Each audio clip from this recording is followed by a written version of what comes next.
모든 것이 하나님의 은혜입니다. 모든 것이 하나님의 은혜입니다. 다음으로 나의 나된 것은 나의 것은 하나님의 은혜입니다. 하나님의 은혜입니다. 오늘의 이 축복은 오늘의 축복은 모두 하나님의 은혜입니다. 모두 하나님의 은혜입니다. 성도는 이런 신앙 고백을 잘해야 합니다. 이거를 습관적으로라도 나올 수 있도록 몸에 배겨야 됩니다. 그런데 역사를 보면 우리 성도들만 이렇게 고백하는 것이 아니었습니다. 수많은 위인들, 우리 조상들도 이렇게 고백하는 것을 볼 수가 있습니다.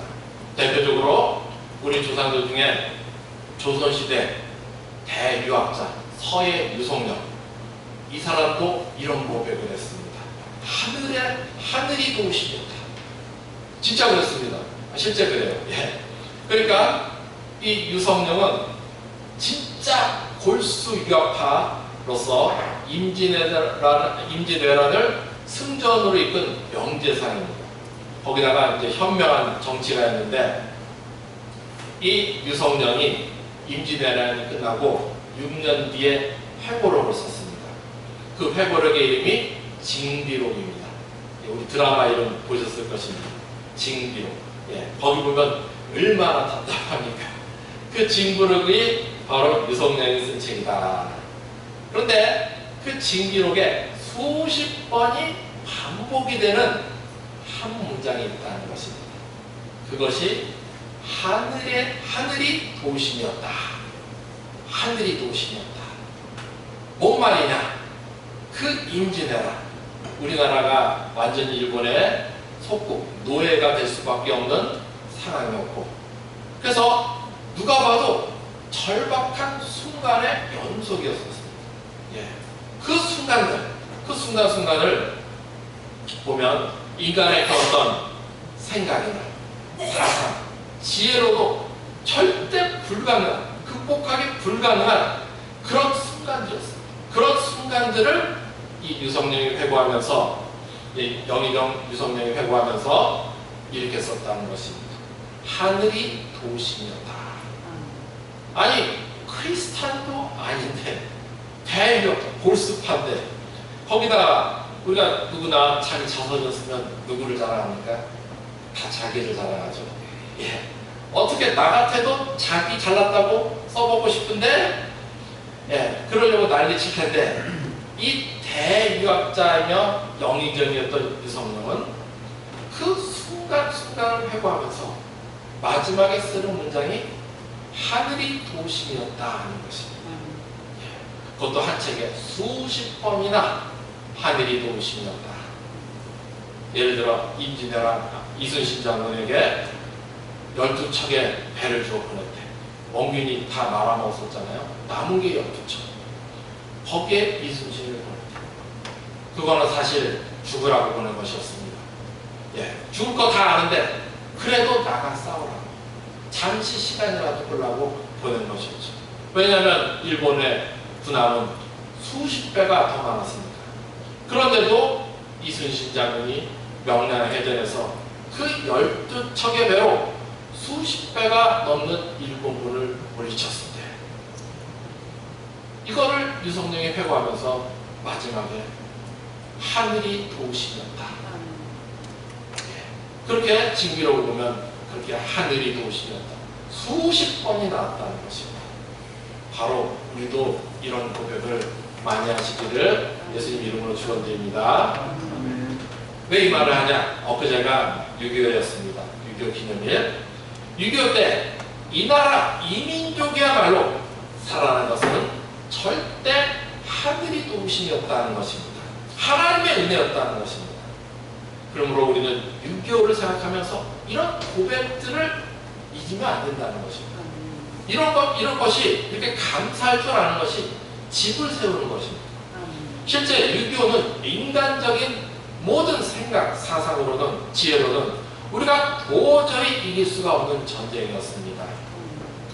왜냐하면 6.25 때 북한은 앞에서는 평화 정책이었지만 뒤로는 수많은 이루 말할 수 없는 간첩을 보내서 우리 온 나라를 뒤집어 버렸기 때문입니다. 예를 들어 국회의원들을 포섭해가지고 간첩들 포섭된 사람들을 막 밀어줘가지고 국회의원 만들어가지고 막 난리 붙입니다. 미군 철수해라. 막 국회 프라치 사건이 주범들이 간첩이었다. 또 위조 집회 사건을 만들어가지고 경제를 아주 파탄내버립니다. 그 밖에도 수많은 범죄로 경제 사회를 초토화했었다는 것이 바로 역사입니다. 그뿐만 아니라 간첩을 통해서 6.25 전쟁에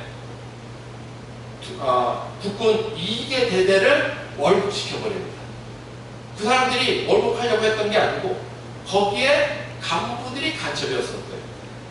거기다가 6.25 전에 전 장병을 갖다가 절반을 휴가를 보내버립니다. 그리고 6.25 전날 육군 본부에서 장교들 다 불러가지고 밤새도록 댄스 파티를 하게 만들었습니다. 그러면 새벽에 두 학기에 있겠습니까? 다 자게 그냥 거짓말했다고요? 그렇게 말하는 사람들도 있긴 있어요. 그러나 이거는 우리나라에서 하는 말이 아닙니다. 북한 공산당에서 직접 만든 자료입니다. 붉은 단풍잎이라고 북한에서 만든 7부작 영화가 있습니다. 거기에 그대로 나온 사실인 것입니다. 그러니까 이 남한이 아무런 준비도 없이 북한에게 속수무책으로 당할 수밖에 없었던 것입니다. 그래서 온 나라가 유린당하고 수많은 사람이 학살당하고 우리 저희 친척도 보면은 어머니 할아버지도 그래서 돌아가셨다고 그렇게 말합니다.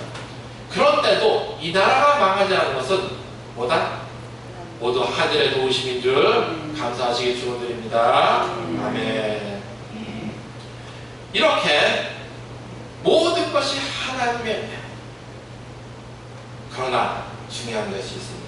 우리 성도는 내가 해야 할 일을 해야 된다는 것입니다. 그것이 뭐냐? 의인이 되어야 된다는 것입니다. 의인이 되시기를 예수님은 축원드립니다. 왜? 아무리 눈앞이 어려워도 눈앞이 어두워도 의인의 수고를 하나님은 기뻐 받으사 역사하신다는 것입니다. 왜 공산주의는 망하고 자유민주주의는 성공했는가? 체계가 좋아서 일부는 그럴 수도 있습니다. 그러나 그게 다가 아니라는 것입니다. 성경적으로 보면 하나님의 의인이 있기 때문에 자유민주주의가 복을 받은 것입니다. 야고보서 5장 16절 의인의 간구는 역사하는 힘이 큽니다. 의인이 간구하는 것을 하나님은 들으신다는 것입니다. 그런데 보면 공산주의는 어떻습니까? 하나님이 기뻐하는 의인들을 막 죽여버립니다. 그리고 핍박하고 쫓아내고 예를 들면 저희 신학 맞으면 교단이 있어요. 교단 밑에 총회가 있고 총회 밑에 노예가 있고 그 밑에 이제 작은 목사님들 모인 시차례가 있습니다. 거기에 탈북한 목사님이 있는데 그 중에 한 분이 예를 들면 아오지 탄광 같은데 갇힌 경험이 있어요. 그런 데서 탈출하는 분인데 거기 보면 기독교인들이 그렇게 탄압을 받는다고 하는 것입니다. 반면에 자유민주인들은 어떻습니까? 말이 많아요. 그렇지만 하나님을 마음대로 섬길 수 있게 한다는 것입니다. 그렇기 때문에 하나님이 역사하신 줄 믿으시기 축원합니다. 그러므로 우리는 뭐가 되어야 되냐? 하나님이 기뻐하는 의인이 되어야 된다는 것입니다. 바로 오늘 본문이 말하는 것이 바로 이것입니다. 그런데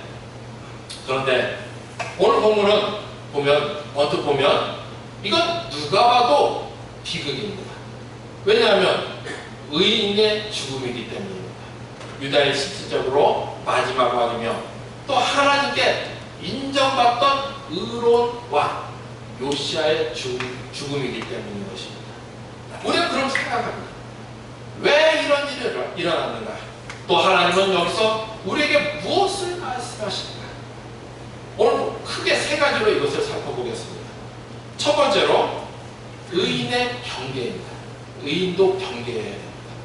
이전까지 우리가 의인, 하나님 기뻐하신 의인이었다 할지라도 지금 또 우리는 내 뜻이 아닌 하나님의 뜻을 자꾸 구하며 쫓아야 된다는 것입니다.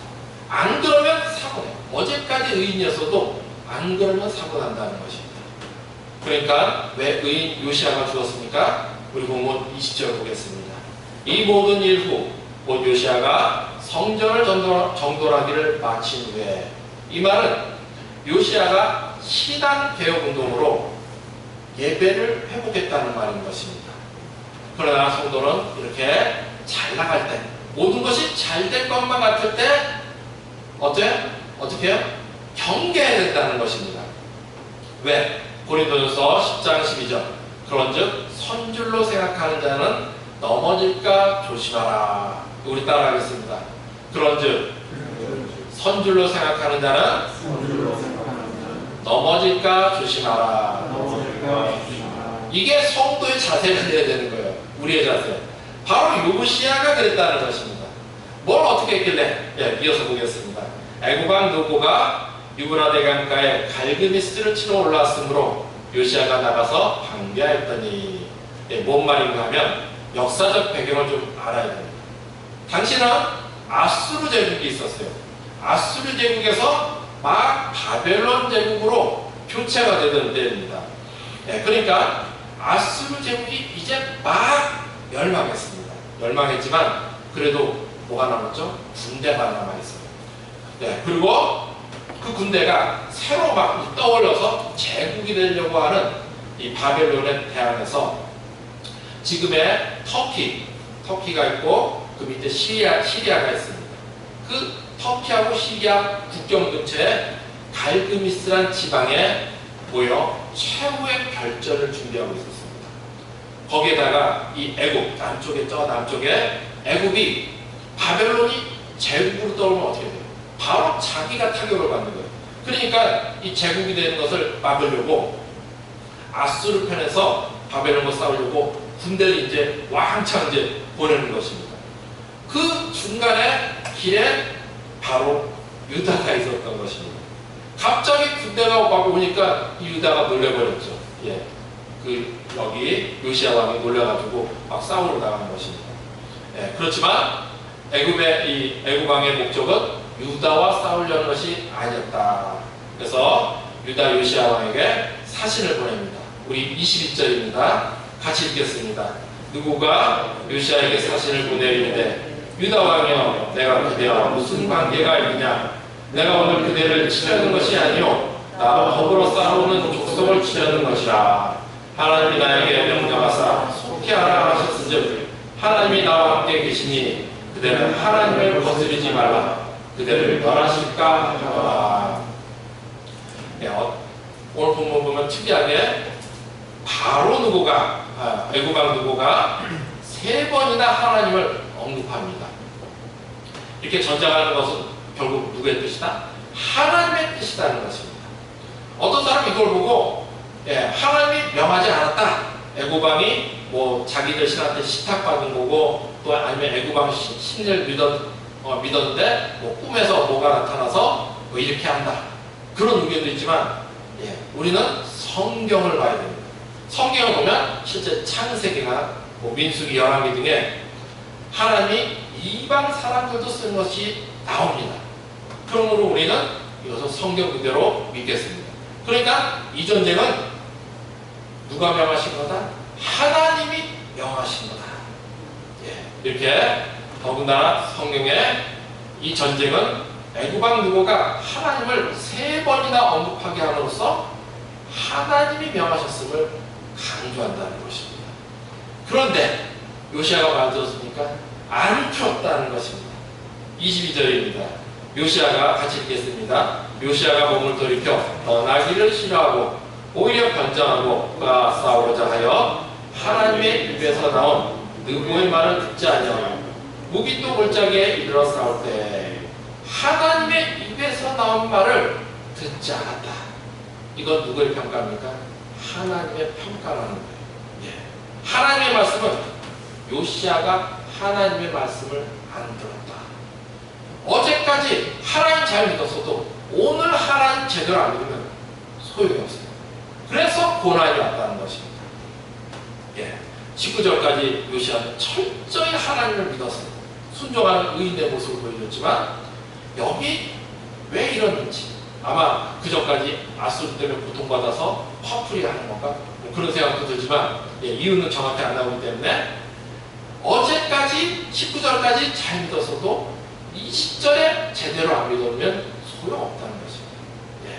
그래서 이 하나님의 뜻을 무지함으로 정면으로 대적하는 바람에 이 고통이 왔다. 여기 보면 또 더군다나 변장하고 실에서 오히려 변장. 아마 하나님 모르게 하려고 그런지도 모르겠습니다. 그러나 하나님 변장하면 몰라요? 천만입니다. 구약의 아하방 보십시오.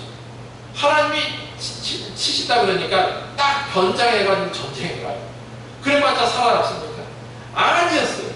요시아도 마찬가지라는 것입니다. 그래서 어떻게 됐다? 우리 23절, 24절 같이 읽겠습니다. 활쏘는 자가 요시아 왕을 쏜지라.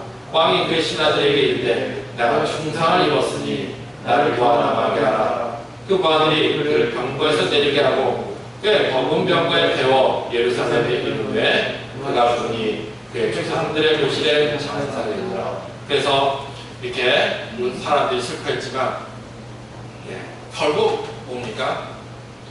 요시아는 이방인을 통해서도 역사하시는 하나님을 몰랐기 때문에 무지했어요. 첫 번째. 또 두 번째는 하나님의 뜻을 묻지 않아서 아마 선지자들 다통을 해가지고 열심히 기도시켜서 물었으면 되는데 왜 여기서는 그 말이 없는지 모르겠어요. 그 말이 그 단계가 분명히 있습니다. 성경에 그렇게 하라고. 결국 자기 생각만 가지고 행동한 까닭에 오늘 이 비극이 발생했다는 것입니다. 그것이 바로 하나님의 평가입니다. 우리 성도는 항상 기억해야 됩니다. 그 누구라도 항상 하나님의 뜻을 묻지 않고 행하는 이것을 경계해야 된다는 것입니다. 내가 어제까지 하나님을 아무리 잘 믿었어도 지금 이 순간 하나님의 뜻을 기도로 말씀으로 묻지 않고 행한다. 이것은 지금은 내가 하나님 뜻이 아닌 내 뜻으로 행한다는 말인 것입니다. 그러면 어떻게 해요? 사탄마귀가 오고 싶다는 것입니다. 달려들기 싫어요. 그래서 사실 어떻게 되냐? 이 역사를 보면 요때 요시아가 애굽왕을 그냥 지나가도록 놔뒀으면 어떻게 되느냐? 바벨론이 제국이 되기까지 한참 더 걸렸을 것입니다. 그 말은 유다는 그만큼 더 평안했을 것이라는 것입니다. 그러니까 뭡니까? 하나님의 축복으로 인도하는 과정이었어요. 지금 그때 요시아가 하나님의 뜻을 구하지 않고 그저 자기 생각대로 하는 바람에 어떻게 되는 것인가? 다 망쳐버린 것입니다. 하나님의 축복을 다 망쳐버린 것. 그러므로 성도는 항상 하나님의 뜻을 구하고 쫓아야 된다. 이것이 바로 본문을 주신 하나님의 첫 번째 의도입니다. 하나님의 두 번째 의도는 의인의 죽음입니다. 특히 이런 지도자, 파수꾼적인 의인의 죽음. 뭐 나라만 생각할 것이 아니에요. 한 가정의 이런 의인의 죽음은 경성해야 됩니다. 성도는 이럴 때 심판을 생각하며 회개하고 개혁해야 된다는 것입니다. 왜? 역사 속에 의인의 죽음 뒤에는 이런 의인, 파수꾼적인 지도자적인 의인의 죽음 뒤에는 항상 심판으로 이어진 경우가 너무도 많았습니다. 예를 들어 이 요시아 죽음 뒤에 겨우 단 몇십 년도 아니고 십몇 년 만에 바벨론에 의해서 유다 예루살렘은 철저하게 멸망해버립니다. 그러니까 어떤 면에서 하나님은 심판 전에 항상 의인을 걷어가 버리죠. 이게 역사예요. 우연이라고 하면 천만입니다. 신약에서도 똑같은 일이 일어납니다. 예수님의 육신의 동생 야고보, 이 야고보는 낙탄 무릎이라고 부르면서 항상 기도하는 의인이었어요. 하나님 기뻐하는 사람. 그런데 AD 한 69년경에 이 야고보가 이 강성 유대 반 기독교인한테, 유대인 반 기독교인한테 비참하게 순교를 당해버립니다. 그리고 단 1년 뒤 뭔 일이 났습니까? 로마가 쳐들어왔습니다. 유대가 조그맣게 반란이 일으켰는데 로마가 군대를 동원해가지고 쳐들어왔어요. 그리고 예루살렘을 포위해버렸어요. 그리고 3년 뒤 예루살렘은 처절하게 멸망당해버립니다. 마침 6월절로 사람들이 전 세계에서 유대인들이 모여있었기 때문에 그 사람들이 반란군에서 갇히고, 그리고 얼떨결에 같이 싸우다가 어떻게 됩니까? 로마군이 다 죽여버립니다. 적어도 수백만이 죽었다. 요세푸스 역사서는 말하고 있습니다. 신기한 것은 이 두 번 예루살렘 성이 멸망하는데 날짜가 같아요. 어떻게 이런 일이 있을 수 있습니까? 유대력으로 보면 똑같은 날짜, 같은 날짜입니다. 하나님의 사인이라는 것입니다. 네. 그래서 우연이라고 강조할 수가 없는 것입니다. 우연이라고 강조하는 것은 희한하게 세상 사람들은 우연이라고 말합니다. 그렇지만 우리 기독교는 필연이다, 하나님의 사인이다 라는 것입니다. 실제 역사입니다. 예. 이것은 그러니까 지금도 마찬가지입니다. 나라의 운명뿐만 아니라 한 가정의 운명도 하나님의 의, 이 파수꾼적인 의인이 없으면 큰일 나는 것입니다. 이 의인 누가 되어야 되겠습니까? 바로 우리 성도 여러분 되시길 축원드립니다. 여기에 부르신 것은 여기 우리 성도들이 파수꾼이라는 거예요. 바로 우리 집사님들, 예, 우리 권사님들, 우리 집사님들 다 파수꾼인 줄 기억하시길 축원드립니다. 예, 집을 세우는 지키는 파수꾼. 예, 그래서 보면은 이 순복음교회 목사님 누구죠? 조영기 목사님의 장모님이 있어요. 그 장모님이 곧 최다실 목사님. 미슨 나는 할렐루야 아줌마. 간증집을 보면 그 말이 그대로 나옵니다. 예, 정확히 똑같이 그 사건이 일어납니다. 그러니까 이 최다실 목사님이 자기가 어린 시절 너무 가난해가지고 젊은 시절엔 돈을 쫓아 살았다고. 자기가 하는 사업마다 그렇게 성공해가지고 큰 부자가 되었는데 6.25 후에 자동차 몰고 다녔다는 자동차 몰고 다닐 정도였으니까 엄청난 부자죠. 예. 문제는 너무 바빠가지고 교회를 멀리 하게 됐다는 것입니다. 나중에는 아예 가지도 못했다는 거예요. 그렇지만 신실한 어머니, 정말 기도하는 신실한 어머니가 계셨는데 안타까워서 얘야 이번 주엔 꼭 교회를 가자 자꾸 했는데 바빠서 결국 못했다고 합니다. 그런 딸을 보면서 어머니는 울면서 정말 기도를 많이 했다 간증집에 나옵니다. 그런데 그 어머니가 돌아가신 지 얼마 후였습니다. 기도하는 어머니가 계실 때는 모든 것이 안전하고 형통했는데 그 수호자 파수꾼인 어머니가 돌아가신 후에는 얼마 안 돼서 가정과 사업이 풍지박살 나버렸다는 것입니다. 어머니가 돌아가신 후 며칠 후에 큰 딸이 어이없이 죽어버렸습니다. 또 조금 있으니 보니까 남편이 바람피고 있대요. 딴 여자가 바람피고 있는데 더 어이없는 것은 자기 재산 다 뺏고 쫓아버려요. 집에서 자기가 시댁에다가 돈을 엄청 벌어줬는데 빈몸으로 그냥 자기 자녀들하고 같이 쫓아버려야 되는 것입니다. 그리고 사업, 또 남은 거 좀 어떻게 해보려고 그러니까 또 사기꾼이 들어가지고 사업도 다 망해버린 거죠. 그래서 죽으려고 산에 올라갔었다. 네, 그런 감정이 있었습니다.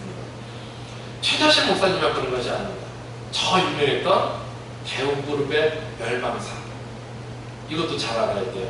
여러 가지가 이유가 있지만 신앙적으로 보면 이 대우그룹 김우중의 어머니는 아주 신실한 신앙에 맞으면 교회를 세우는 권사님으로 유명한 분입니다. 그런데 이 김우중은 거꾸로 교회를 박해하기로 유명한 사람이었습니다. 기독교를 박해하는 걸로 아주 유명했었습니다. 대놓고 박해한 것은 아니지만 예를 들면 어떻게 하냐면 교묘하게 합니다. 매주 사장단 회의를 하는데 하필이면 일요일 오전 10시에 합니다. 그러면 어떻게 되겠어요? 예. 그러면 그 밑에 있는 직원들은 아니면은 미리 준비해야 되는 것도 있고 후에 또 정리하는 것도 있으니까 아침 8시부터 새벽 예배를 못 나가요. 새벽부터 회사에 나와가지고 열심히 준비하고 또 그 회의 끝나면 뭐 아니면 점심 후에나 끝나겠죠. 그러면 그때부터 다시 뭐 정리하고 뒷바라지 하느라고 교회를 못 가는 거예요. 예. 이렇게 교회를 핍박했지만 김우중은 잘 나갔었습니다. 왜? 신실한 어머니가 계셨기 때문에, 기도의 사람이 있었기 때문에. 그렇지만 그 어머니가 죽자 어떻게 됐습니까? 단 10몇 년 만에 그 큰 그룹이 망했었습니다. 하나님의 심판입니다. 결국 하나님이 의인의 죽음을 통해 말씀하시는 것이 있습니다. 의인이 끊어지면 마귀가 달라든다는 것입니다.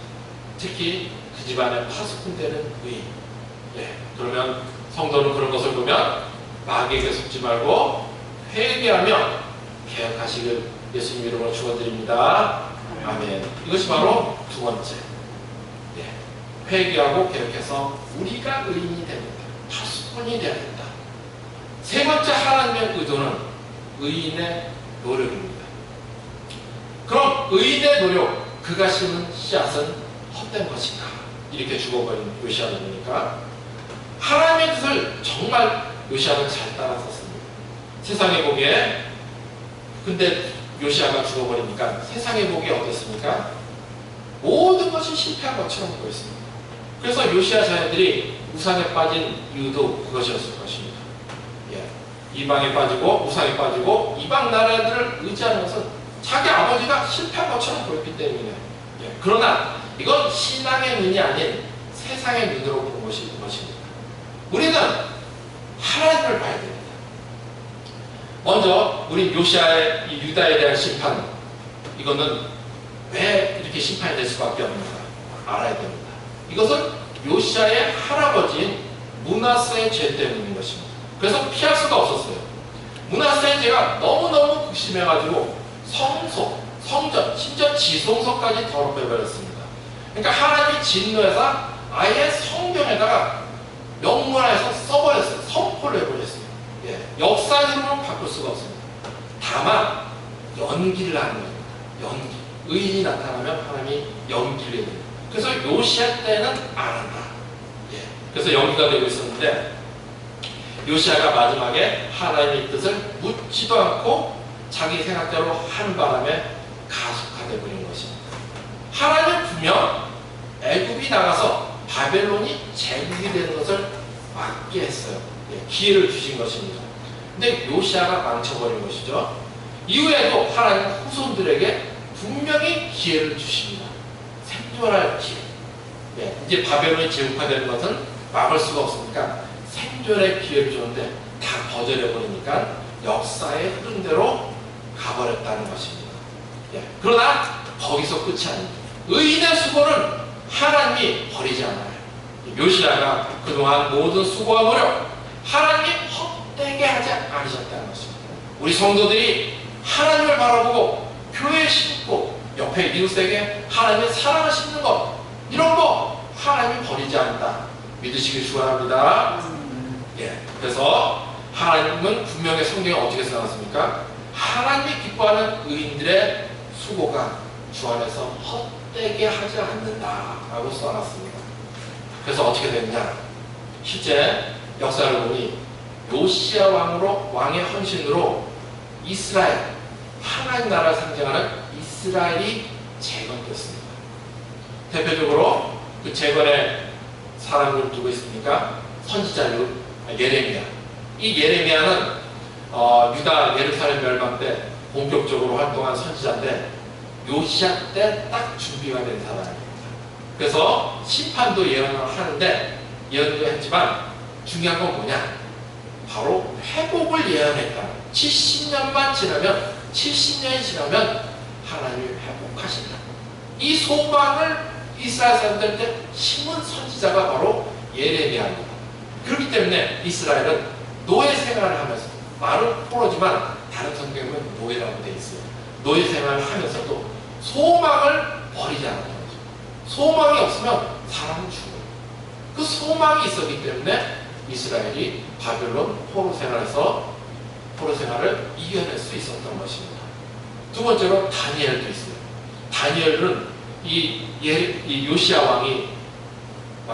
왕의 교육으로 탄생한 인물입니다. 이 다니엘이 있었기 때문에 유다는 노예 생활에서 안전했었습니다. 버틸 수 있었죠. 왜? 이 다니엘이 바벨론, 메데, 페르시아, 파사가 페르시아죠. 파사로 왕조가 3번 바뀌는 동안에 5명의 황제를 모시면서 계속 제국을 이끄는 총리, 그것도 최고 총리로 있었기 때문인 것입니다.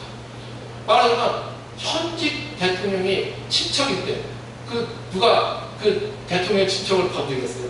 못 건드리는 거예요. 다니엘이 있으니까 못 건드리는 거예요. 그래서 유다인들이 안전할 수 있었던 것입니다. 그 외에 이제 선지자 에스겔, 학사 에스라, 특히 학사 에스라는 성경을 다시 기록한 사람입니다. 말하자면 원래 성경은 바벨론이 예루살렘을 함락할 때 다 소실됐습니다. 원본은. 그러니까 그럼 성경이 어떻게 우리에게 전해졌느냐? 요시야 때문입니다. 요시야가 한 시당 회복운동, 예배 회복운동의 내용이 뭐냐? 성경, 그 중에 핵심 중에 하나가 성경을 외우는 것입니다. 그러니까 당시에는 종이에다 기록을 안 했습니다. 어디에다? 양피지에다 성경을 기록하는데 양피지가 지금도 너무너무 비쌉니다. 말하자면 집 한두 채 값이에요. 양피지로 성경 기록 유대인들이 하는데 막 한 10억 원 그렇게 소비한다 그럽니다. 그러니까 그 옛날에 오늘날처럼 성경을 줄 수 있었겠습니까? 못 주는 거예요. 그렇지만 하나님 섬기려면 말씀을 알아야 되는데 어떻게 합니까? 외우게 하는 겁니다. 모든 백성을 외우게 하는 성경을 갖다가. 그러면 그 중에 제사장들은 어떻게 했습니까? 제사장들 같은 경우는 거의 성경 전체를 다 외우는 수준에 이르게 하는 것, 외우게 한 것입니다. 그러니까 노예 생활 중에서도 성경을 다 외운 거니까 다시 기록할 수 있었던 것입니다. 제사장 자기 혼자 외우다가 좀 헷갈리면 옆에 사람 불러서 같이 너 저쪽에서 기록하고 나 이쪽에서 기록하고 딱 합쳐보면 원본이 나오는 거예요. 그래서 대표적으로 그 성경을 다시 그 교육 방법을 가지고 다시 신앙을 회복한 사람이 학사 에스라인 것입니다. 결국 이 모든 것을 준비한 것이 누구라고요? 요시야입니다. 요시야. 하나님은 의인의 수고를 헛되게 하지 않는다. 그래야 결국 하나님은 그의 나라와 그의 의를 세우시는데 중요한 건 내 집입니다. 하나님이 의인의 집도 세우실 줄 믿으시기 축원합니다. 결국 그래서 어떻게 됐습니까? 요시야의 후손이 이어지는 것입니다. 그리고 요시야로 어떻게 해요? 예수님의 계보에 들게 하셨습니다. 요시야의 계보를 통해서 예수님이 나셨죠. 우리는 이것을 봐야 된다는 것입니다. 그러므로 어떻게? 결론입니다. 하나님은 우리 보고 어떻게 하라는 말씀이신가? 의인이 되라. 그것도 하나님이 원하시는 의인. 하나님이 기뻐하시는 원하시는 의인이 되시기를 예수님 이름으로 축원합니다. 그런데 어떻게 의인이 될까? 예배의 삶입니다. 요시야는 예배를 회복한 왕입니다. 하나님께 드리는 예배. 그러니까 구약은 삶 전체가 예배가 됩니다. 유대인들 삶 보면 볼수록 정통 유대인들 보면 삶 전체가 예배가 됩니다. 마찬가지로 오늘날 시작도 이것은 마찬가지입니다. 기독교 교리를 집대성한 로마서. 그 로마서에 보면 12장 1절 2절이 신약의 예배론인데 우리 같이 좀 찾아보겠습니다. 로마서입니다. 시작에 12장 1절에서 2절. 우리 같이 읽겠습니다. 아직 좀 있죠. 시작 256페이지입니다. 같이 읽겠습니다. 그러므로 형제들아 내가 하나님의 모든 자비하심으로 너희를 권하노니 너희 몸을 하나님이 기뻐하시는 거룩한 산 제물로 드리라. 이는 너희가 드릴 영적 예배니라. 그래서 예배론을 1절과 2절의 핵심을 말하고 있습니다. 그러니까 로마서는 앞에 1장에서 11절까지는 교리편이고 2장부터는 실천편, 거룩한 삶의 실천편인데, 그 교리편에 로마서 1장에서 11장까지의 모든 성경 말씀의 결론, 그 성경 말씀을 원인으로 한 결론으로, 그러므로죠. 1절의 그러므로가, 그 그러므로 결론으로 첫 번째 다루는 것이 뭐냐? 예배라는 것입니다. 예배보다 중요한 것이 없다는 것이죠. 그래서 다시 1절을, 그러므로 형제들아 내가 하나님의 모든 자비하심으로 너희를 권하노니, 이 뒤에 이제 중요한 것이 나옵니다. 그럼 뒤에 뭐가 나오냐? 첫 번째, 너희 몸을 하나님이 무엇이는? 기뻐하시는. 그러니까 하나님이 기뻐하시는, 제일 기뻐하시는 게 뭐냐? 몸을 드리는 것입니다. 근데 이 몸이 뭡니까? 육체적 몸입니까? 아닙니다. 성경은 말하면 육체적, 이렇게 상징적으로 몸을 말하면 영육혼 전인격을 말하는 것입니다. 우리의 전인격을 드리라는 것입니다. 근데 어떻게 드리냐? 너희 몸을 어떻게 드리냐? 뒤에 세 가지가 나옵니다. 세 가지 요건입니다. 첫 번째, 하나님이 기뻐하시는, 우리 따라하겠습니다. 하나님이 기뻐하시는. 두 번째, 거룩함. 세 번째, 산. 제물로 드리라. 뭔 말이냐? 첫 번째, 하나님이 기뻐하시는. 이건 다른 말로 하나님이 받으신, acceptable, 받으실 만한, 그냥 하나님이 드린다고 해서 그냥 해보고 기뻐 받으신다. 절대 아니에요. 하나님이 기뻐하신다는 뜻이 하나님이 받으실 만한, 내가 드리는 것이 중요한 것이 아닙니다. 드리긴 하지만 그것이, 그러니까 내가 드리면 그냥 드리기만 하면 되냐? 그럼 도둑질하면 되냐? 절대 아니죠. 그런 말이 아닙니다. 하나님이 받으실 만해야 된다는 것입니다. 그래서 이 말은 뭡니까? 삶을 회개하고 개혁해서 하나님 받으시는 예배, 제물이 되어야 된다는 것입니다. 두 번째는 거룩함. 그래서 회개하고 개혁해서 뭐가 돼야 된다? 거룩이 돼야 된다. 흠이 없어야 된다. 이 거룩이란 홀리, 흠이 없다. 그 말인 것입니다. 모든 삶, 그런데 전인격, 몸을 드리라. 그러니까 교회뿐만 아니라 가정에서도, 직장에서도 전인격, 모든 삶이 흠이 없어야 된다는 것입니다. 하나님 보시기에 거룩해야 된다. 그래서 가정에서, 부부간에도, 형제간에도 이건 무슨 말을 할 때 이건 뭐 하는 거더라고요? 내가 하는 모든 행동은 하나님께 바치는 마음으로, 헌신하는 마음으로, 옆에 형제를 위한다, 형제를 맞으면은 부부를 위한다 할 때도 이건 하나님께 바치는 그런 마음으로 해야 된다는 것입니다. 거룩함. 그리고 세 번째, 산. 지금 살아있는 너 자신을, 구약은 제물을 드렸지만, 죽은 제물을 드렸지만, 신약은 지금 살아있는 나를, 나의 전인격을 예물로 바쳐야 된다. 그런 예배의 삶이 되시기를 예수님 이름으로 축원합니다. 이것이 신약의 예배. 그런데 왜 그렇게 정성 들여서 예배의 삶을 사는가? 예배의 목적이 뭐길래 그러는가? 2절입니다. 우리 같이 읽겠습니다. 너희는 이 세대를 본받지 말고 오직 마음을 새롭게 함으로 변화를 받기 위한 것이라는 것입니다. 예배의 목적은 변화되는 것입니다. 그래야지 하나님과의 관계가 바로 되고 또 하나님께 복을 받아서 영광을 돌리기 때문인 것입니다. 단 이것은 수동태입니다. 원문을 보면 내 노력만 가지고 되는 것이 아니라는 것입니다. 원문에는 그러니까 말씀의 의지, 성령의 의지, 기도하면서 이렇게 되기를 구하면서 힘써야 된다는 것입니다. 그러면 변화되어진다. 그리고 그럼 또 우리가 또 의문이 있죠. 예배의 목적이 변하면 또 변화의 목적은 무엇인가? 이어서 나옵니다. 하나님의 선하시고 기뻐하시고 온전하신 뜻이 무엇인지 분별하도록 하라. 우리 같이 읽겠습니다. 하나님의 선하시고 기뻐하시고 온전한 뜻이 무엇인지 분별하도록 하라. 이 분별을 위한 것이라는 것입니다. 단 이때 앞에 변화는 수동태인데 여기 분별은 능동태입니다. 성령에 의지하여 변화, 수동태를 받지만 이제부터 살아가는 것은 열심히 우리가 분별하도록 해야 된다는 것입니다. 나도 그렇게 살려고 분별하고 힘쓰고 애써야 된다는 것입니다.